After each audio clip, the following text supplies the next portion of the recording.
Hi అండి. ఈరోజు మీకు లేపాక్షి ఆలయం గురించి చెప్పబోతున్నాను. ఈ ఆలయం 16వ శతాబ్దంలో కట్టిన అద్భుతమైన రాతి కట్టడం.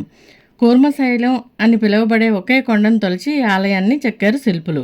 ఈ ఆలయంలో దాదాపు 70 స్తంభాలు ఉన్నాయి. ఈ ఆలయం శివుని ఉగ్రరూపమైన వీరభద్రుడికి అంకితమైంది.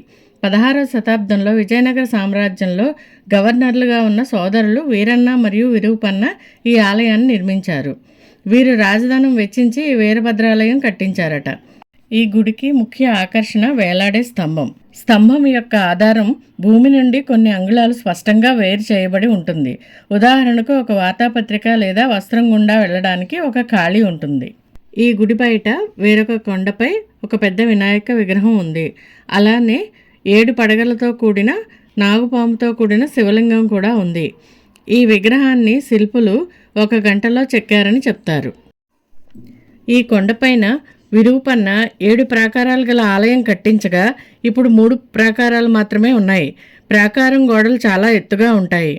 ఇక్కడ వీరభద్రస్వామి ఆలయంతో పాటు గుడి లోపల స్తంభానికి దుర్గాదేవి విగ్రహం ఉంటుంది. ఆ దేవిని అద్దంలో చూపిస్తారు. గుడిలోని పైకప్పు కలంకారీ చిత్రాలతో తీర్చిదిద్దబడి ఉంది. రాముడు సీతాన్వేషణలో భాగంగా ఈ ప్రదేశానికి వచ్చినప్పుడు క్రింద పడి ఉన్న జటాయువును చూసి లే పక్షి అని అనడంతో ఆ మాట కాలక్రమేణా లేపాక్షిగా ఈ ఊరికి పేరు వచ్చిందని స్థల పురాణం. విరూపన్న తండ్రి పేరు నంది లక్కిశెట్టి. లేపాక్షిలో ఒక రాతి గుట్టను 30 అడుగుల పొడవు 18 అడుగుల ఎత్తుగల నందిగా చెక్కించారు. ఈ నంది విగ్రహం లేపాక్షి ఆలయానికి 200 మీటర్ల దూరంలో ఉంది. బెంగళూరు నుండి లేపాక్షి టెంపుల్కి బస్సులో కానీ కారులో కానీ అయితే 2.5 అవర్లో వెళ్ళవచ్చు.